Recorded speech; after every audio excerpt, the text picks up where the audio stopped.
অপকর্ম করে যাও, দুনিয়াতে যদি আমার আদেশ তোমার অমান্য করে যাও, আমার বিধি নিষেধ তোমরা যদি না মানো, আমি দুনিয়াতে তোমাদেরকে পাকড়াও করবো না। মালিক ইয়াউমিদ্দিন, একটা বিচার দিবস আছে, যখন পৃথিবী শেষ হয়ে যাবে, সমস্ত মানব জিন সমস্ত মাখলুকাত যখন মরে যাবে, পৃথিবী যখন নাম বন্ধ থাকবে না, তো আল্লাহ রাব্বুল আলামিন এই পৃথিবীর মাধ্যমে আল্লাহ রাব্বুল আলামিনের বিচার মাঠ আল্লাহ রাব্বুল আলামিন প্রতিষ্ঠা করবে। আর সেখানে আল্লাহ রাব্বুল আলামিন সিংহাসনে বসে তার আরশে বসে সমস্ত মাখলুকের আল্লাহ রাব্বুল আলামিন বিচার করবে। আল্লাহ তাআলা সকলের মধ্যে ইনসাফপূর্ণ ন্যায়পূর্ণ বিচার করবে। আল্লাহ তাআলা বলবেন, দুনিয়ার মধ্যে তোমরা আমার দয়া কথা থেকে তোমরা যা ইচ্ছা তাই করেছো, তোমরা ভুলে গিয়েছো মালিক ইয়াউমিদ্দিন আমার শুধু দয়া নয়, আমার শুধু মায়া নয়, বরং আমার ভিতরে কঠোরতা এবং আমার ভিতরে রাগও আছে। সুতরাং মুসলমানদেরকে সতর্ক হতে হবে, মুসলমানদেরকে সাবধান হতে হবে। আল্লাহ তাআলা শুধু দয়া করতে হবে না, বরং আল্লাহ তাআলা রাগও দেখতে হবে। কি বলে, রাগ দেখতে হবে না? আল্লাহ রাব্বুল আলামিন আমাদেরকে দয়া করতেছে, দুনিয়াতে সকলের প্রতি দয়া করতেছেন বলে তিনি পরকালে সকলের প্রতি দয়া করবেন, বিষয়টা এমন নয়। দুনিয়া আজকে কাফের মুশরিকদের প্রতি আল্লাহ রাব্বুল আলামিন মুসলমানদের চাইতে বেশি দয়া করতেছেন। মুসলমানদের চাইতে কাফের মুশরিকরা বেশি স্বাচ্ছন্দ্যে আছে, সচ্ছলে আছে, সুখ শান্তি জীবন যাপন করতেছে, গাড়ি বাড়ি নারী, তাদের কোনো অভাব নাই। আল্লাহ রাব্বুল আলামিন সব দিচ্ছেন, দুনিয়াতে দিচ্ছেন বলে তিনি তাকে পরকালে দিবেন, বিষয়টা এমন নয়। আফানা জাআলুল মুজরিমিনা কাল মুসলিমিন, আফানা জাআলুল মুসলিমিনা কাল মুজরিমিন, আমি কি দুনিয়ার মধ্যে সকলের প্রতি দয়া করতেছি বিধায় পরকালে আমার মুসলমানদের প্রতিদান কাফেরদের মতন দেব হতে পারে? কাফেরদের প্রতিদান মুসলমানদের মতন দেব হতে পারে? কোনোদিন হতে পারে না। বরং কাফেররা যা করেছে তাদের কর্ম অনুপাতে আমি তাদেরকে পূর্ণ আমি তাদেরকে প্রতিদান দেব, আর মুসলমানরা যা করেছে সে আমল অনুপাতে আমি সকলকে তাদের ফলাফল দিয়ে দেব। দুনিয়া থেকে যদি আল্লাহ তাআলাকে মেনে নেয়, আল্লাহ রাব্বুল আলামিন অবশ্যই তাকে জান্নাতে প্রবেশ করাবেন। আর দুনিয়ার মধ্যে কেউ যদি শুধু রহমানই দেখে, ওয়াহাব না দেখে, এটা যদি না দেখে, মালিক ইয়াউমিদ্দিন বিচার দিবসকে যদি স্মরণ না করে, বেঈমান দিয়ে যদি মারা যায়, আল্লাহ রাব্বুল আলামিন তার জন্য জাহান্নাম ফয়সালা করে দেবেন। বন্ধুরা আমার, আর রহমান রহিম মালিক ইয়াউমিদ্দিন এই দুইটা থেকে আমাদের শিক্ষা নিতে হবে যে আল্লাহর দয়া দেখতে হবে না, বরং এটাও দেখতে হবে যে আল্লাহ রাব্বুল আলামিন আমাদেরকে বিচার করবেন। আল্লাহ রাব্বুল আলামিন আমার প্রত্যেকটা কাজের জন্য আল্লাহ রাব্বুল আলামিন হিসাব গ্রহণ করবেন। আমার সামনে হিসাব খাতা দপ্তর আমাদের সামনে তুলে দেওয়া হবে। রাতে যা করেছি, দিনে যা করেছি, সন্ধ্যার সময় যা করেছি, ভালোবাসা দিবসে যা করেছি, ভ্যালেন্টাইনে যা করেছি, সব কিছু আল্লাহ রাব্বুল আলামিন খাতার মধ্যে লিখে রাখতেছেন। কিরামান কাতিবিন, দুই কাজের দুই ফেরেশতারা, তারা সর্বত্র আমরা স্থির থাকতে পারি, কিন্তু ফেরেশতারা তারা স্থির নাই। তারা আমাদের কর্মগুলি তারা প্রত্যেকটা সেকেন্ডে তারা লিখে যাচ্ছে। ভালো কাজ করলে ভালো কাজ লিখতেছেন, খারাপ কাজ করলে খারাপ কাজ লিখতেছেন। পরকালে যখন আমাদের সকলের সামনে যখন আমাদের আমলনামা তুলে দেওয়া হবে, মুসলমানরা দেখে বলবে, হায় রে, আমি ওই যে তাহাজ্জুদ করেছিলাম, দেখি আল্লাহ রাব্বুল আলামিন লিখে রেখেছে। আমি আল্লাহ রাব্বুল আলামিন গুণগান গিয়েছিলাম, কেউ দেখে নাই, আল্লাহ রাব্বুল আলামিন এটা লিখে রেখেছে। আবার আমি চুরি করেছিলাম, এটাও আল্লাহ তাআলা লিপিবদ্ধ করে রেখেছে। আল্লাহ রাব্বুল আলামিন কিছুই তো আমার কোনো ছাড়েন নাই। যাদের আমলনামা হাতে দেওয়া হবে তারা কত আনন্দ তৃপ্তি লাভ করবে। তার মানে হায় রে, দুনিয়ার মধ্যে যদি আরো বেশি ইবাদত করতাম, কত রাত কত দিন শুধু নিদ্রায় গিয়েছি, ঘুমিয়েছি, না ঘুমে যদি এই সময়টাও যদি আল্লাহ তাআলার ইবাদত করতাম, তাহলে আমার মনে হয় জান্নাতের আরো বেশি বেশি সুবিশাল অট্টালিকা আল্লাহ রাব্বুল আলামিন আমাকে দান করবেন। জোরে বলুন সুবহানাল্লাহ। কাফেররা বলবে, ইয়া লাইতানি কুনতু তুরাবা, হায় আমি যদি মাটি হয়ে যেতাম। আমার তো দেখি কোনো গুনাহ ছাড়ে নাই। আমি যা করেছি, দুপুরে যা করেছি লেখা হয়েছে, 2002 সালে যা করেছি লেখা হয়ে গেছে, 2020 সালে জানুয়ারি মাসে যা করেছি লেখা হয়ে গেছে, 2020 সালের ফেব্রুয়ারি মাসের 14 তারিখে ভ্যালেন্টাইনে যা করেছি সবটা লেখা হয়ে গেছে। কিছু তো ছাড়লো না, কিছু তো ছাড়লো না। হায় রে, এখন তো আমার হিসাব আমি নিজেই করতে পারি, আমার হিসাব আমি নিজে করে দিলাম যে আমার আপত্তি নাই। নাউযুবিল্লাহ। তারা বুঝতে পারতে থাকবে না যে জাহান্নাম আমার জন্য অবধারিত। আল্লাহ রাব্বুল আলামিন জান্নাতীদেরকে জান্নাতে পাঠিয়ে দিবেন, আর জাহান্নামীদেরকে জাহান্নামে পাঠিয়ে দিবেন। এই জন্য রহমান রহিম থেকে শিক্ষা নিতে হবে। আল্লাহ তাআলা দয়ালু, দুনিয়াতে কষ্ট করে যাচ্ছি, আল্লাহ রাব্বুল আলামিনের প্রতিদান অনেক বেশি পরিমাণে আল্লাহ রাব্বুল আলামিন আমাকে দান করবে। কষ্ট করলে কি হবে, তার যাজা অবশ্যই আল্লাহ তাআলা দান করবেন। আবার যারা গুনাহ করতেছি, এটা না ভেবে যে গুনাহ করতেছি আল্লাহ তাআলা মাফ করে দিবেন, আল্লাহ রাব্বুল আলামিন গুনাহ মাফ করতেছে এর প্রতিদান আল্লাহ রাব্বুল আলামিন অবশ্যই পরকালে দিবেন। তবে দুনিয়াতে একটা অফার দিয়েছেন, মুসলমানদেরকে একটা অফার দিয়েছেন, হে মুসলমানরা, তোমরা কাফেরের মতো তোমরা গুনাহ করতে পারো, কিন্তু তোমাদের গুনাহ তাদের গুনাহের মধ্যে পার্থক্য আছে। তাদের গুনাহের মধ্যে পার্থক্য, তোমাদের মধ্যে পার্থক্য কি? তাদের মধ্যে তোমাদের গুনাহের মধ্যে পার্থক্য হলো এই, তোমরা মুসলমান আমাকে স্বীকার করো, শয়তানের ধোঁকায় পড়ে, নফসের তালে পড়ে তোমরা অনেক গুনাহ করে ফেলো, কিন্তু আমার কাছে যদি তোমরা একটু দয়া চাও, আমার কাছে যদি তোমরা ক্ষমা চাও, নিজেদের কিন্তু কর্মের পর লজ্জিত হয়ে আমার কাছে অনুতপ্ত হয়ে দুটি হাত তুলে যদি স্বীকার করে নাও, রব্বানা যালামনা, হে প্রভু দয়, হে প্রভু আমরা গুনাহ করেছি, অপরাধ করেছি, তুমি আমাদেরকে ক্ষমা করে দাও, তাহলে আমি আল্লাহ রাব্বুল আলামিন এত দয়ালু যে হে আমার মুসলমান বান্দারা, তোমরা যদি আসমান পরিমাণ যদি গুনাহ করো, তোমরা যদি জমিনের প্রত্যেকটা স্থান পরিমাণ গুনাহ করো, তোমাদের গুনার ভারী যদি পাহাড় থেকে বেশি হয়ে যায়, সমুদ্রের ফেনার চাইতে যদি তোমাদের গুনাহ বেশি হয়ে যায়, আমি রহমান, আমি রহিম, আমার কাছে একটু ক্ষমা চেয়ে দেখো, আমার কাছে একটু মাফ চেয়ে দেখো, আমি আল্লাহ রাব্বুল আলামিন তোমাদের সমস্ত গুনাহকে ক্ষমা করে দেব। শুধু তাই নয়, বরং তোমাদের গুনাহগুলিকে আমি নেকি দ্বারা রূপান্তরিত করে দেব। আর বলবেন সুবহানাল্লাহ। এখন কাফেররা যদি আল্লাহ তাআলার কাছে মাফ চায়, আল্লাহ তাআলাকে যদি বিশ্বাস না করে, আল্লাহ তাআলাকে যদি স্রষ্টা না মেনে যদি মাফ চায়, আল্লাহ মাফ করবেন? বলে মাফ করবেন?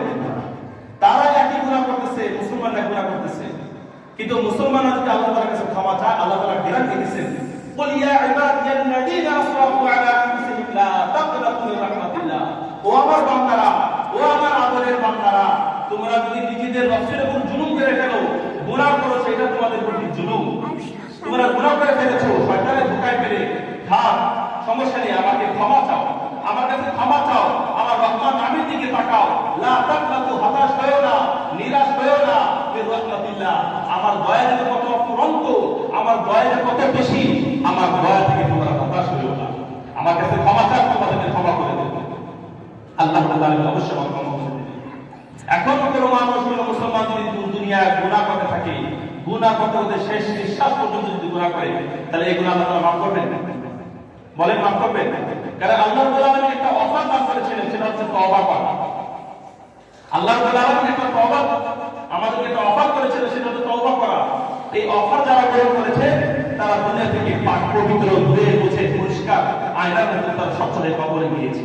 আল্লাহ রাব্বুল আলামিন তাদেরকে বিনা হিসাবে জান্নাতে দিয়ে দিবেন।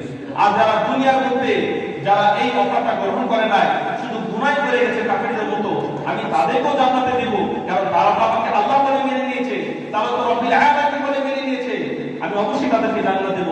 তবে তাদের কুকর্মের কারণে আমি তাদেরকে শাস্তি দিতেও পারি, নাও দিতে পারি, কারণ আল্লাহ তাআলার দয়া মুমিনদের উপর রহিম, পরকালের রহিম। আল্লাহ রাব্বুল আলামিন সামান্য বিষয়গুলো আল্লাহ রাব্বুল আলামিন মুসলমানদের জন্য সামান্য বিষয়গুলো লক্ষ্য রেখে আল্লাহ রাব্বুল আলামিন তাদেরকে মাফ করে দিবেন। সুবহানাল্লাহ, একেবারে ক্ষমা করে দিবেন। তাহলে একদিন মুসলমান কোথায় যাবে? জান্নাতে যাবে। এখন 3 নম্বর 4 নম্বর আয়াতে আল্লাহ বলতেছে, ইয়াকা না'বুদু ওয়া ইয়াকা নাস্তাঈন। এটা হলো আজকে তোমার আলোচনার বিষয়। 3 আয়াতের মধ্যে আল্লাহ তাআলার গুণগান গাওয়া হলো। চতুর্থ আয়াতে বলা হচ্ছে, হে প্রভু, ইয়াকা না'বুদু, তোমারই আমরা ইবাদত করি, ওয়া ইয়াকা নাস্তাঈন, তোমার কাছে আমরা সাহায্য চাই। আগে আয়াতের অর্থ বুঝি। ইয়াকা না'বুদু অর্থ হলো তোমারই আমরা ইবাদত করি, আমরা তোমার ইবাদত করি এমনটা নয়, তোমারই আমরা ইবাদত করি, ওয়া ইয়াকা নাস্তাঈন, তোমার কাছে আমরা ক্ষমা চাই, তোমার কাছে আমরা সাহায্য চাই। তাহলে দেখেন উপরোক্ত আয়াতের সাথে এই আয়াতের কি সম্পর্ক? এখানে আল্লাহ রাব্বুল আলামিন বান্দার মাঝে, স্রষ্টার মাঝে কি সম্পর্ক হওয়া দরকার, বান্দার পরিচয় কি হওয়া দরকার, স্রষ্টার পরিচয় কি হওয়া দরকার, এটা আল্লাহ রাব্বুল আলামিন ইয়াকা না'বুদু ওয়া ইয়াকা নাস্তাঈন বলে দিয়েছেন। প্রথমে আমরা জেনেছি আল্লাহ রাব্বুল আলামিন সৃষ্টিকর্তা, পালনকর্তা, আমাদের সকলকে সৃষ্টি করেছেন, আমাদের সকলের প্রতি আল্লাহ রাব্বুল আলামিন দয়া করতেছেন। একদিন আমাদের আল্লাহ রাব্বুল আলামিন হিসাব গ্রহণ করবেন। এরপর আল্লাহ তাআলা বলেছেন, ইয়াকা না'বুদু, তোমরা আমার ইবাদত করো, আমার বন্দেগী করো। এই আয়াতের মধ্যে আল্লাহ রাব্বুল আলামিন আমাদেরকে জানাচ্ছেন, ও বান্দা, আমি যে তোমাদেরকে সৃষ্টি করেছি, কেন সৃষ্টি করলাম, তোমাদেরকে দুনিয়ার মধ্যে কেন পাঠালাম, কেন বা উদ্দেশ্য ছিল তোমাদেরকে সৃষ্টি করা? তোমাদেরকে সৃষ্টি তো নাও তো করতে পারতাম। এই পৃথিবীকে মানুষ জি ছাড়া আমি যত পশু আছে সকলকে সৃষ্টি করতে পারতাম, কিন্তু তাদের সাথে তোমার জন্য সৃষ্টি করেছি। তোমাদের লক্ষ্য উদ্দেশ্য কি? এবং দুনিয়ার অন্য যত মাখলুক আছে এই সমস্ত মাখলুকের লক্ষ্য উদ্দেশ্য কি? আমাদের লক্ষ্য উদ্দেশ্য কি? এটা আল্লাহ রাব্বুল আলামিন আয়াতে উল্লেখ করেছেন। আমরা যদি আল্লাহ তাআলাকে জিজ্ঞাসা করি, ও আল্লাহ তুমি কেন আমাদেরকে সৃষ্টি করেছো? আল্লাহ রাব্বুল আলামিন উত্তর দেবেন, ওয়া মা খালাকুল জিন্না ওয়াল ইনসা ইল্লা লিয়াবুদুন। আল্লাহ তাআলাকে যদি আমরা জিজ্ঞাসা করি, ও মালিক তুমি আমাদের স্রষ্টা, তুমি আমাদের পালনকর্তা, তুমি আমাদেরকে কত আদর মায়া করে সৃষ্টি করেছো, আমাদেরকে সৃষ্টি করার সময় ফেরেশতারা কত কিছু বলেছিল, তোমার কাছে বলেছিল এই মানুষকে কেন সৃষ্টি করবেন আল্লাহ? এরা তো দুনিয়াকে রক্তপাত করবে, হানাহানি মারামারি রক্ত ফাসাদ করবে, বিভিন্ন গুনাহে তারা লিপ্ত হয়ে যাবে, আপনি কেন তাদেরকে সৃষ্টি করবেন? তাদের কথা আমি কান না দিয়ে আমি তোমাদেরকে সৃষ্টি করেছি, কত আদর করে তোমাদেরকে সৃষ্টি করেছি। ও বান্দারা তোমার কাছে আমার কাছে জিজ্ঞাসা করো তোমাদেরকে আমি কেন সৃষ্টি করলাম? আমি আল্লাহ তোমাদেরকে জানিয়ে দিচ্ছি, আমি জিনদেরকে সৃষ্টি করেছি একমাত্র আমার ইবাদতের জন্য। আমি তোমাদের দুনিয়াতে কেন পাঠিয়েছি? একমাত্র আমার ইবাদত করার জন্য, আমার দাসত্ব স্বীকার করার জন্য। দুনিয়ার মধ্যে এসে তোমরা যা ইচ্ছা তাই করবে এমনটা হতে পারে না, বরং দুনিয়ার মধ্যে তোমাদেরকে আমি পাঠিয়েছি আমার ইবাদত করার জন্য। এরপর আমি তোমাদের জন্য আরেকটা স্থান নির্ধারণ করেছি, সেই দিনের নাম হলো জান্নাত বা জাহান্নাম। দুনিয়ার মধ্যে যদি এই উদ্দেশ্যে তোমরা মেনে নাও, এই উদ্দেশ্যের প্রতি যদি লক্ষ্য রেখে, এই বিষয়ের প্রতি যদি লক্ষ্য রেখে জীবনটাকে যদি তোমার পরিচালনা করো, তাহলে আমি আল্লাহ রাব্বুল আলামিন দুনিয়ার হায়াত যখন শেষ হয়ে যাবে আমি ইবাদতের বদলা শুধু আমি তোমাদেরকে চিরস্থায়ী জান্নাত দান করব। সুবহানাল্লাহ। আমাদের সকল মানুষকে, সমস্ত জিনকে আল্লাহ রাব্বুল আলামিন একমাত্র ইবাদতের জন্য সৃষ্টি করেছেন। তার বান্দা এবং আল্লাহ তাআলার মাঝে সম্পর্ক হলো ইবাদতের সম্পর্ক। বান্দা করবে আল্লাহর ইবাদত, বান্দা হবে ইবাদত গোলাম। আমরা সকলে আল্লাহ তাআলার গোলাম। আল্লাহ রাব্বুল আলামিন আমাদের মুনিব। গোলাম যেমন জীবনটাকে আল্লাহ তাআলা মুনিবের জন্য বিলীন করে দেয়, গোলাম যেমন নিজের রাত দিন সকাল সন্ধ্যা স্রষ্টার জন্য মুনিবের জন্য বিলীন করে দেয়, ঠিক আমরাও যেমন গোলাম। আমাদের 24টা ঘন্টা, আমাদের এক সপ্তাহ, আমাদের সারা মাস, আমাদের গোটা জীবনটাই একমাত্র আল্লাহ তাআলার জন্য বিলীন করে দিতে হবে। বন্ধুরা আমার, আল্লাহ রাব্বুল আলামিন আমাদেরকে জানাচ্ছেন, ও বান্দারা দুনিয়ার মধ্যে তোমরা লক্ষ্য উদ্দেশ্য যেটা তোমরা বুঝে ফেলেছো, আমি তোমাদেরকে ইবাদতের জন্য সৃষ্টি করেছি। এই দুনিয়ার মধ্যে তোমরা আমার ইবাদত বন্দেগী করবে, তোমরা আমার ইবাদত বন্দেগী করবে। তোমাদের লক্ষ্য উদ্দেশ্য একমাত্র আমার ইবাদত বন্দেগী করা। আর আমি আল্লাহ তাআলার কাজ হলো তোমাদের জন্য যা যা করা দরকার সেগুলো আমার করে দেওয়া। সুবহানাল্লাহ। তোমরা আমার ইবাদত করবে, দুনিয়াতে বেঁচে থাকার জন্য তোমাদের জন্য যা যা দরকার আমি আল্লাহ রাব্বুল আলামিন ব্যবস্থা করে রেখেছি। আমার নিয়ামত রাজি তোমরা ভোগ করো, আর এক অনুগ্রহ স্বরূপ তোমরা আমার অনুগ্রহ স্বরূপ, আমার দয়া স্বরূপ তোমরা আমার বেশি বেশি ইবাদত বন্দেগী করো। ইয়াকা না'বুদু। এখন প্রশ্ন হবে ইবাদত মানে কি?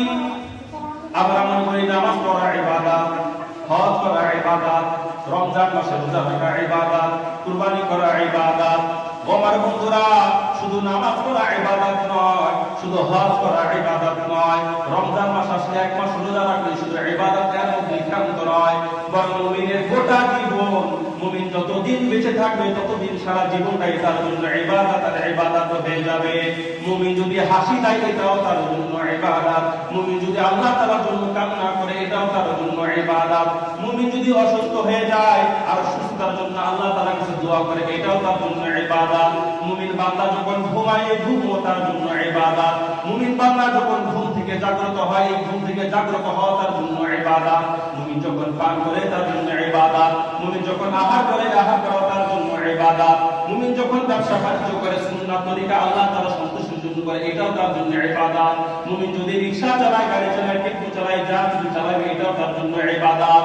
মুমিন হালাল রিজিকের জন্য দুনিয়ার মধ্যে কষ্ট করবে এটাও তার জন্য ইবাদত। মুমিন বিবাহ শাদী করবে, এই বিবাহ শাদী তার জন্য ইবাদত। মুমিন বান্দা সন্তান লাভ করবে, সন্তানও তার জন্য ইবাদত।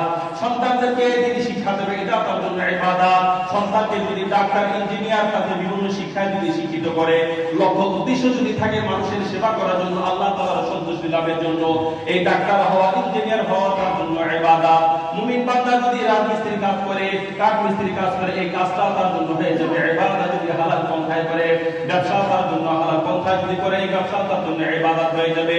মুমিন যদি কথাবার্তা বলে, এক মুমিন আর মুমিনের সাথে যদি সাক্ষাৎ করে, সাক্ষাৎ লাভের পরে তার যে সুন্দর আচরণ করে, এটাও তার জন্য ইবাদত। মুমিন বান্দা যদি মুমিনের সাথে সুন্দর ভাষায় কথা বলে, এটাও তার জন্য ইবাদত। মুমিন বান্দা যদি মুমিনের হাত ধরে মুসাফা করে, তার হাল অবস্থা যদি জিজ্ঞাসা করে, এটা তার জন্য ইবাদত। অসহায় মানুষের পাশে দাঁড়ানো ইবাদত। মুমিন মুসলমানদের জন্য, মানুষের জন্য রাস্তাঘাট করে যাওয়া, এটাও ইবাদত। রাজনীতি যদি আল্লাহ তাআলার জন্য হয়, নবীর আদর্শ অনুযায়ী হয়, তাহলে এই রাজনীতি হবে আল্লাহ তাআলার জন্য ইবাদত। মুমিন বান্দা যদি টাকা পয়সা কামাই করে, এই টাকা পয়সা তার জন্য হয়ে যাবে অর্থনৈতিকভাবে ইবাদত।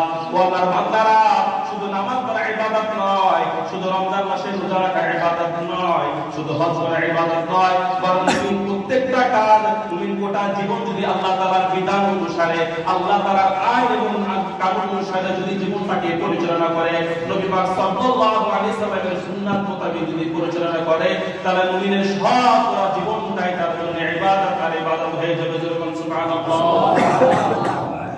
এই জীবন খাওয়ার জন্য নয়, এই জীবন শুধু দুনিয়ার আনন্দ করার জন্য নয়, বরং এই জীবন হলো ইবাদত করার জন্য, বন্দেগী করার জন্য। কোন এক কবি বলেন, জিন্দেগি আমদ বারায়ে বন্দেগী, জিন্দেগি আমদ বারায়ে বন্দেগী, জিন্দেগি বেগैर বন্দেগী শর্মিন্দগি। আমাদের জীবন, আমাদের হায়াত আল্লাহ তাআলার ইবাদতের জন্য। এই জীবনটা দুনিয়াতে আমাদেরকে হায়াত দান করেছেন, এটা একমাত্র আল্লাহ তাআলার ইবাদতের জন্য। এই লক্ষ্য উদ্দেশ্য, এই বিষয়টা আমাদের ভালো করে অনুধাবন করতে হবে।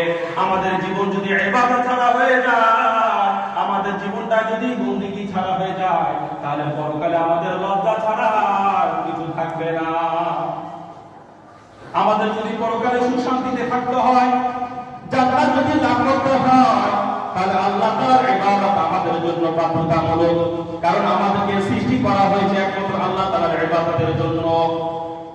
বান্দা যখন বলবে ইয়াকা না'বুদু, সে তার উদ্দেশ্যের প্রতি লক্ষ্য রেখে যখন আল্লাহ তাআলার কাছে বলবে, আল্লাহ আমি তোমার ইবাদত করতেছি, তুমি আমাকে ইবাদতের জন্য তুমি সৃষ্টি করেছিলে, আমি তোমার ইবাদত করতেছি, তোমার ইবাদত করা আমি শুরু করে দিয়েছি, তখন আল্লাহ রাব্বুল আলামিন বলবেন, ও বান্দারা, আমার ইবাদত যখন তুমি শুরু করে দিয়েছো, তাহলে এখন মনে রাখো, ইবাদত করার জন্য, ইবাদত বাস্তবায়ন করার জন্য, আমার হুকুম আহকাম পালন করার জন্য যত সাহায্য দরকার, আমি আল্লাহ তোমাদেরকে আমি সাহায্য দান করব। যেরকম সুবহানাল্লাহ। ইয়াকা না'বুদু, এই আয়াতের মধ্যে আল্লাহ রাব্বুল আলামিন প্রথমে বলেছেন ইয়াকা, এরপর বলা হয়েছে না'বুদু। ইয়াকা মানে আল্লাহ, কেবল তোমারই। ইয়াকা মানে কেবল তোমারই, শুধু তোমার, এটা নয়, তোমারই, একমাত্র তোমারই আমরা ইবাদত করতে কি করি। আল্লাহর নাম আগে উল্লেখ করা হয়েছে, না'বুদু ইয়াকা, আমরা তোমার ইবাদত করি, এই কথা বলা হয় নাই, তোমারই আমরা ইবাদত করি। এখানে যেহেতু ইবাদত কার জন্য করা হচ্ছে, তিনি মহান, আল্লাহ রাব্বুল আলামিন যেন মহান, আল্লাহ রাব্বুল আলামিন যেহেতু বড়, এইজন্য আল্লাহ রাব্বুল আলামিন প্রথমে বান্দার ইবাদতের পূর্বে তার নামটা আগে উল্লেখ করেছেন ইয়াকা না'বুদু, পরে বলা হয়েছে। কারণ বান্দা যদি বলে না'বুদু ইয়াকা, আমরা ইবাদত করি তোমার, তাহলে আমাদের ভিতরে এক ধরনের অহংকার আসতে পারে, আমাদের ভিতরে এক ধরনের গর্ব আসতে পারে যে আমরা তোমার ইবাদত করতেছি। আল্লাহ রাব্বুল আলামিন মুসলমানদেরকে, মুমিন বান্দাদেরকে এই অহংকার গর্ব থেকে বাঁচানোর জন্য আল্লাহ রাব্বুল আলামিন বলছেন, ও বান্দারা, আমার ইবাদত করছো, এটা তোমাদের উপর আবশ্যক। ইয়াকা না'বুদু, তোমার ইবাদত করি, না'বুদু, কারণ তুমি আমাদেরকে কি দিয়েছো, ইয়াকা নাস্তাঈন, কারণ তুমি আমাদেরকে সাহায্য সহযোগিতা দান করেছো। তুমি আল্লাহ যদি আমাদেরকে সহযোগিতা না করতে, তুমি যদি আমাদেরকে হেল্প না করতে, তাহলে কোনো মানুষের পক্ষে সাধ্য ছিল না আল্লাহ তাআলার ইবাদত করা। ইয়াকা না'বুদু, আল্লাহ রাব্বুল আলামিন এখানে ইয়াকা আ'বুদু বলতে পারতেন, এক বচন সিগা বলতে পারতেন। আমরা যখন নামাজের মধ্যে জামাতের সাথে আদায় করি তখনই বলি না'বুদু, যখন একাকী নামাজ আদায় করি তখনই বলি ইয়াকা না'বুদু। আমরা একা নামাজ আদায় করতেছি অথচ বলতেছি আমরা, কি বলেন কথা ঠিক না? আমরা নামাজ আদায় করতেছি একা, সুন্নাত করি, নফল করি, তাহাজ্জুদের নামাজ যারা পড়েন করি, তাহলে তখন কি বলি না'বুদু আমরা। তাহলে এক বছর একা নামাজ আদায় করতেছি তো বলতেছি কি আমরা। তাহলে একটা লক্ষণীয় বিষয়, একটা সূক্ষ্ম বিষয়, আল্লাহ রাব্বুল আলামিন এখানে কেন জমা থেকে কেন আনলেন, বহুবচন শব্দ কেন আনলেন? আল্লাহ রাব্বুল আলামিন ইয়াকা আ'বুদু তো বলতে পারতেন। এখানে আল্লাহ রাব্বুল আলামিন বহুবচন শিখে এই জন্য আছে, মানুষদেরকে আল্লাহ রাব্বুল আলামিন ইনফিরাদি তথা পার্সোনালিটি তথা একাকিত্ব, একাকী মনোভাব থেকে মানুষ যেন দূরে সরে যায় এবং সোশ্যাল অ্যাটিটিউড অর্থাৎ সামাজিক মনোভাব যেন প্রত্যেকটা মানুষের মধ্যে প্রতিষ্ঠিত হয়ে যায়। কারণ ইয়াকা না'বুদু যদি বলে আমি আপনার ইবাদত করি, তাহলে এখানে ব্যক্তি চলে আসে, ব্যক্তির কথা চলে আসে, সমাজের কথা কি চলে আসে? ইয়াকা না'বুদু মানে হচ্ছে এই যে বান্দা যেন এই ইবাদত বন্দেগী করতেছে সে একা করতেছে না, বরং আমার অনেক ইবাদতগুজার বান্দারা আছে, আমার অনেক ইবাদতগুজার বান্দা আছে, তাদের মধ্যে থেকে তুমি একজন। ইয়াকা না'বুদু আমরা তোমার ইবাদত করি। ইয়াকা আ'বুদু বলা হয় কারণ মুসলমানদেরকে সামাজিক মনোভাব শিক্ষা দেওয়ার জন্য, মানুষ যেন নিজেকে নিয়ে চিন্তা না করে, নিজেদের ইবাদত বন্দেগী নিয়ে যেন ব্যস্ত না থাকে, বরং সমাজ নিয়ে, দশজনকে নিয়ে, পরিবারকে নিয়ে যেন চিন্তা করে। এটা আল্লাহ রাব্বুল আলামিন না'বুদু বলে এটা শিক্ষা দিচ্ছেন। আজকে আমাদের ভিতরে দেখেন নিজেদের ব্যক্তিগত মনোভাব সবচেয়ে বেশি। একটু ভালো খেতে পারি, ভালো খাচ্ছি, ভালো করতেছি, ব্যবসা বাণিজ্য ভালো হচ্ছে, পরিবার সুখে শান্তিতে আছে, সুন্দর ঘর আছে, সুন্দর রুম আছে, ফার্নিচারে ভরপুর, সুন্দর পরিপাটি ভাবে আছি, আর কি লাগে? কিন্তু আমার দূরের আত্মীয় তো দূরের কথা, আমার ভাই, আপন ভাই, পরিজন পুত্রা ভাই, আমার মা, আমার বাবা, আমার বোন, আমার দোলা ভাই, আমার মামা, আমার খালা, আমার খালু, তারা অভাবে আছে, এটার কোনো পাত্তা আমার কাছে নেই। তাদের খেয়াল আমরা রাখি না, তারা কোন অবস্থায় আছে এটার মধ্যে আমরা লক্ষ্য রাখি না, বরং নিজেকে নিয়ে বেশি ব্যস্ত।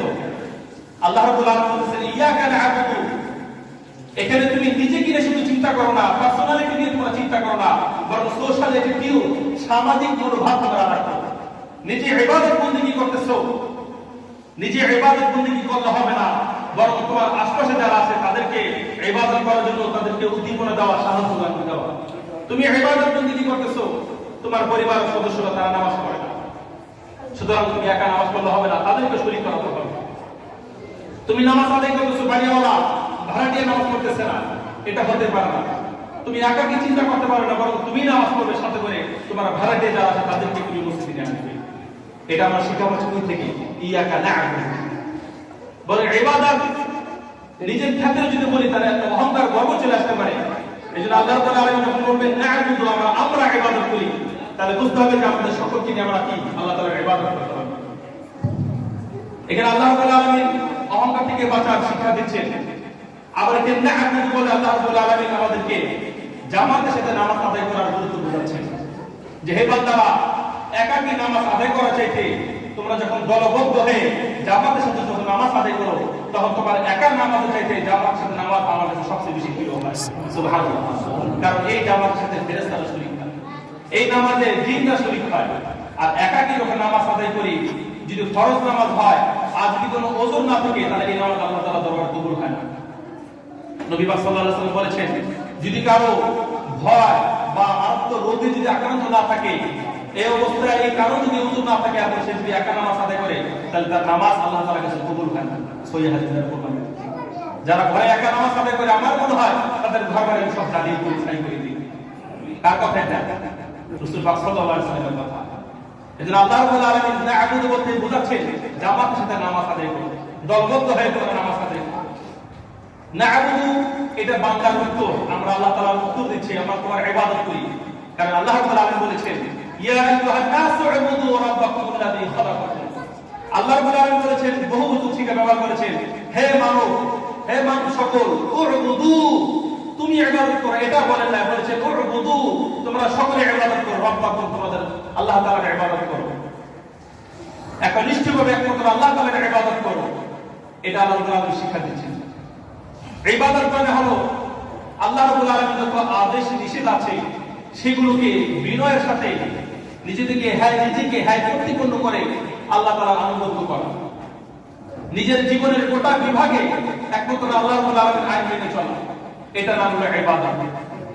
আমরা আগে জানতে পেরেছি ইবাদত শুধু নামাজ রোজার মধ্যে ক্ষেত্র নয়, বরং আমার প্রত্যেকটা বিভাগে আমার জন্য ইবাদত হয়ে যেতে পারে। তবে এর জন্য শর্ত হলো আল্লাহ তাআলার খুশির জন্য করতে হবে এবং রাসূল পাক সাল্লাল্লাহু আলাইহি ওয়াসাল্লামের তরিকায় করতে হবে। আমাদের ইবাদতের জন্য বেরুনের জন্য না হয়। কোন বান্দা যদি আল্লাহ রাব্বুল আলামিনের আইন ছেড়ে দিয়ে, আল্লাহ রাব্বুল আলামিনের আদেশ নিষেধ ছেড়ে দিয়ে যদি সে গায়রুল্লাহর ইবাদত করে বা কাফের মুশরিকদের তরিকা অবলম্বন করে, তাহলে এটা আল্লাহ তাআলার জন্য ইবাদত হবে না। আল্লাহ রাব্বুল আলামিন বলেছেন তোমরা জিনা করবে না, কিন্তু বান্দা বলে জিনা করে, বান্দা জিনা করে, তাহলে সেই যখন বলে ইয়াকা না'বুদু, তার কথা কি সত্য হয়? বলেন, কারণ আল্লাহ তাআলার আদেশ নিষেধ মানা নাম হলো ইবাদত। সে নামাজে বলতেছে ইয়াকা না'বুদু, আর যখন নামাজ থেকে বাইরে যায় তখন সুদ খায়, ঘুষ খায়, তাহলে কি সে সত্য বলল?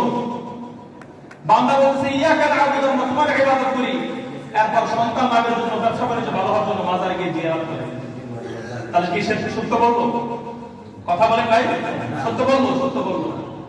শুধু নামাজের মধ্যে না'বুদু বললে হবে না, বরং আমার বাহিরের বিষয়গুলি না'বুদুর অনুকূল হতে হবে। আমার ইবাদত যেহেতু আল্লাহ তাআলা করতেছি, আমার সাথে আল্লাহ তাআলার সম্পর্ক যেহেতু ইবাদত, এই জন্য আল্লাহ রাব্বুল আলামিনের ইবাদত বন্দেগী আল্লাহ তাআলার জন্য করব, আর আমার যত চাওয়া পাওয়া সেটা কার থেকে গ্রহণ করব? আল্লাহ তাআলা গ্রহণ করব। এই জন্য আল্লাহ রাব্বুল আলামিন বলতেছে, ও বান্দা, তোমরা আমার ইবাদত করতেছো, তা সাহায্য তুমি আরেকজনের কাছে কেন চাও? সাহায্য কেন তুমি মাজার গিয়ে চাও? সাহায্য কেন পীরের কাছে, ওলির কাছে গিয়ে তোমরা চাও? সেখানে তো সাহায্য নাই। সাহায্যতে এই আয়াতের মধ্যে আছে ইয়াকা না'বুদু ওয়া ইয়াকা নাস্তাঈন, আমরা তোমার গোলামি করি, তোমার দাসত্ব করি, সুতরাং তোমার কাছে আমরা সাহায্য চাই, কারণ তোমার দাসত্ব যেহেতু করি, তোমার সাহায্য ছাড়া আমাদের উপায় নাই। এজন্য আমাদের অভাব অনটন কার কাছে করতে হবে? আল্লাহর কাছে। অসুস্থ হলে সুস্থতার জন্য কার কাছে দোয়া করতে হবে? আল্লাহ তাআলার কাছে। পেরেশানিতে লিপ্ত হলে পেরেশানি থেকে মুক্ত হওয়ার জন্য কার কাছে দোয়া করতে হবে? আল্লাহ তাআলার কাছে। আমাদের জীবনের প্রত্যেকটা ধাপে যে ক্ষেত্রে যখনই সাহায্য দরকার, তখন আল্লাহ তাআলার কাছে সাহায্য চাইতে হবে। এটাই আল্লাহ তাআলার পক্ষ থেকে একটা শিক্ষা। এজন্য বন্ধুরা আমার, আজকে দেখেন এই দুনিয়ার বুকে আমাদের আসল উদ্দেশ্য ভুলে গিয়ে, আজকে আমাদের মুসলমান না নিজেদের পরিচয় ভুলে গিয়ে আজকে কত গুনাহে লিপ্ত হয়ে যাচ্ছে, কত অপকর্মে লিপ্ত হয়ে যাচ্ছে। আল্লাহর তরিকা থেকে তারা সরে গিয়ে শয়তানের তরিকা অবলম্বন করতেছে, ইহুদি খ্রিস্টানদের তরিকা অবলম্বন করতেছে। কি বলেন, করতেছে না? আজকে ভ্যালেন্টাইন ডে, ভালোবাসা দিবস, কত যুব সমাজ, আপনার মেয়ে, আপনার ছেলে, আমার ভাই, আমার বোন, দেখেন রাস্তায় তারা কিভাবে পশুদের মতো বিচরণ করতেছে। লজ্জা হায়া তাদের কাছে কোনো মানে হয় না। লজ্জা শরম কি? এই লজ্জা শরমই তারা চেনে না। অশ্লীল পোশাক পরে বেহায়ার মতো তারা রাস্তা ঘুরে বেড়াচ্ছে। একজন স্ত্রী, সেও তো তার স্বামীর হাত ধরে অশ্লীল ভাবে রাস্তা চলাফেরা করতে পারে? এই অধিকার ইসলাম দিয়েছে? যত গভীর সম্পর্ক হবে সেটা ঘরের মধ্যে হবে, বাহিরে আর বহির্প্রকাশ ঘটবে না। কিন্তু আফসোস লাগে, আজকে মুসলমানের সন্তান, আপনার আমার মেয়ে, দেখেন তারা রাস্তা কিভাবে ঘোরা করছে। আমার ভিতরে কোনো অনুভূতি নাই, আমার ভিতরে একটু ব্যথা হয় না, আমার ভিতরে একটু কষ্ট লাগে না। যারা রাস্তায় চলতেছে এরা কি মুসলমানের মেয়ে না? তার বাবা কি নামাজ পড়ে না? নামাজ পড়ে, সব কিছু করে, কিন্তু মেয়ে যেহেতু বাপ ভাঙ্গা জোয়ারে দেশে ভাসতেছে, তার ভিতরে আল্লাহ তাআলার ভয় নেই, বাবা মা তাকে শিক্ষা দিচ্ছে না। আজকে আমাদের সন্তানকে যদি আমরা বোঝাই, আমরা যদি আমাদের পরিচয় যদি আমাদের সন্তানের সামনে তুলে ধরি, তারা যদি বুঝতে পারে, তাহলে অবশ্যই তারা এই গুনাহের কাছে তারা লিপ্ত হবে না। তারা যে কত বড় গুনাহে লিপ্ত হচ্ছে তারা তো জানে না, তাদেরকে কে বোঝাবে? ইমাম সাহেব কি ঘরে ঘরে গিয়ে বোঝাবে? এটা কি ইমাম সাহেব, মুয়াজ্জিন সাহেব কি ঘরে ঘরে গিয়ে বোঝাবে? না, এটা আপনারা আমি বোঝাবো। আমার সন্তান, আমার কন্যাকে আমি বোঝাবো, তাকে সুন্দর করে আদরকে আমি তাকে বোঝাবো যে এই দিন যেমন করা মুসলমানদের কাজ নয়। আল্লাহ রাব্বুল আলামিন এটা ইবাদত নয়, এবং আল্লাহ তাআলা এটা আদেশের বিপরীত। আল্লাহ রাব্বুল আলামিন যেটা নিষেধ করেছেন সেটাও ইবাদত।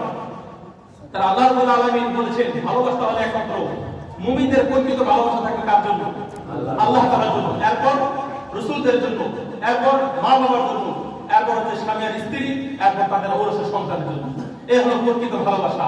আর এইগুলো ছাড়া অবৈধ যত ভালোবাসা আছে সেগুলো ভালোবাসা নয়, বরং সেগুলো শয়তানের কুমন্ত্রণা এবং জিনার জন্য পাত্র ব্যবস্থা। আজকে এই ভালোবাসার নামে দেখেন কত মেয়ে একটা অপরিচিত ছেলের হাত ধরে বিভিন্ন জায়গায় ঘুরে বেড়াচ্ছে, সারাদিন তার সাথে পার করে দিচ্ছে, সিনেমা হলে অন্ধকারে সময় কাটাচ্ছে, পার্কের বিভিন্ন চিপায়, বিভিন্ন লেগের কোনায়, গাছের গোড়ায়, বিভিন্ন ফুলের গাছের নিচে তার কত খারাপ কাজ করতেছে। এই ভালোবাসার তালে, এই ভালোবাসার সমুদ্রে তারা ভাসতে ভাসতে এমন জায়গায় চলে যাচ্ছে যে অনেক কন্যা সন্তান এমন আছে যারা বিবাহের পূর্বেই তারা অবৈধভাবে তাদের সতীত্বকে তারা নষ্ট করে দিচ্ছে। জোরে নাউজুবিল্লাহ। তো সতীত্ব আমানত, প্রত্যেকটা মেয়ের সবচেয়ে বড় আমানত হলো তার সতীত্ব। আর এটা সে একটা অজানা একটা ছেলে দুই একদিনের ভালোবাসায়, তার মিষ্টি মিষ্টি কথায়, কয়েকদিনের ফোন আলাপে সে তার জন্য পাগল হয়ে তার সতীত্ব তার জন্য বিলীন করে দিচ্ছে। সে তার স্বামীকে কি উপহার দিবে, স্বামীর জন্য সে কি উপহার দিবে তার কিন্তু লজ্জা নাই। আজকে তার সাথে ভালোবাসা, 2 দিন পর ব্রেকআপ, এখন আলোর সাথে ভালোবাসা, তার থেকে সুবিধা পাচ্ছে না ব্রেকআপ ডে কত ডে আপনারা তো ভালো করে জানেন। এই অবস্থা আমার মেয়ে কোথায় যাচ্ছে খেয়াল করতেছি না। সবার আমরা যারা আছি সবাই আমাদের সন্তানের প্রতি ভালো ধারণা রাখতে হবে, কিন্তু আমাদের সন্তানের প্রতি, আমার মেয়ের প্রতি, আমার বোনের প্রতি শুধু ভালো ধারণা রেখে ক্ষান্ত হওয়া যাবে না, বরং একটু খোঁজ খবর রাখতে হবে। এইটাও দায়িত্ব। দোয়া দিয়ে ছেড়ে দিলাম, যা মা যা শিক্ষা করতে যা, কোচিং এ যা, কিন্তু এই যে দোয়া দিয়ে ছেড়ে দিলাম আর সে কোথায় যাচ্ছে, কোচিং এ যাচ্ছে না কোথায় যাচ্ছে এই খোঁজ খবর নিলাম না, তাহলে আমরা দায়িত্বশীল মা বাবা আমরা হতে পারবো না। এই জন্য আজকে যে সমস্ত ছেলে মেয়েরা অবাধ মেলামেশা যারা করতেছে, বেহাইপনা রাজধানের ব্যবস্থা যারা করতেছে, এর জন্য মেয়ের দায়ী হচ্ছে বাপ মা। কি বলেন, অস্বীকার করতে পারবেন? বাপ মা হলো মেয়ের দায়ী। আল্লাহ রাব্বুল আলামিন সর্বপ্রথম এদেরকে জিজ্ঞাসা করবেন, তুমি যদি, তোমার যদি ইচ্ছা থাকতো তোমার মেয়ে ঘর থেকে বের হতে পারতো না কেন? কত আলেমের মেয়ে, কত ধার্মিক পরিবারের মেয়ে, তারা তো ঘরে থাকে, তারা তো বের হয় না, তারাও তো একজনের কন্যা, তারাও তো একদিন ঘর থেকে বের হয় না। কোন অজানা পুরুষ তাকে এসে ফুলের ছোট তাকে হাত তুলে দেয় না, অপরিচিত মানুষ তার হাত ধরে তো বিভিন্ন জায়গায় ঘুরে বেড়ায় না। এই জন্য সুশিক্ষা দিতে হবে, সুশিক্ষার পাশাপাশি সুদীক্ষাও দিতে হবে। সন্তানকে শুধু সুশিক্ষায় শিক্ষিত করলে হবে না, এবং তাদেরকে সুন্দর আচরণ, ইসলামী দিক নির্দেশনা তাদেরকে দিতে হবে। তাদেরকে পূর্ণ পরিচয়, আসল পরিচয় তাদেরকে জানাতে হবে, নিজের পরিচয় কি এইগুলো তাদেরকে জানাতে হবে, আমাদের বাবার দায়িত্ব। এই জন্য এখন আমার যারা আছেন আপনারা, আপনাদের কাছে আমার আকুল আবেদন হলো এই যে আপনার সন্তান, আপনার মেয়ে যেন, বিশেষ করে আজকের জুমার দিন, শুক্রবারের আছে ছুটির দিন, আবার এই দিনে পড়েছে কি ভালোবাসার দিন। এই জন্য কোন সন্তান যদি ঘর থেকে বের হতে না পারে, সে যদি বারবার যেতে চায়, বুঝবেন এর লক্ষ্য উদ্দেশ্য খারাপ, বুঝবেন এর লক্ষ্য উদ্দেশ্য খারাপ। সে তাকে মানা করার পরে, তাকে বোঝানোর পরে সে কেন আবার বের হচ্ছে, বোঝা গেল তাকে একটা দড়ির মাধ্যমে বা জাদুর মাধ্যমে তাকে টানতেছে, একটা অদৃশ্য রশি তাকে কি করতেছে, টানতেছে। এই জন্য আপনি বুঝে ফেলবেন যে আপনার কন্যাকে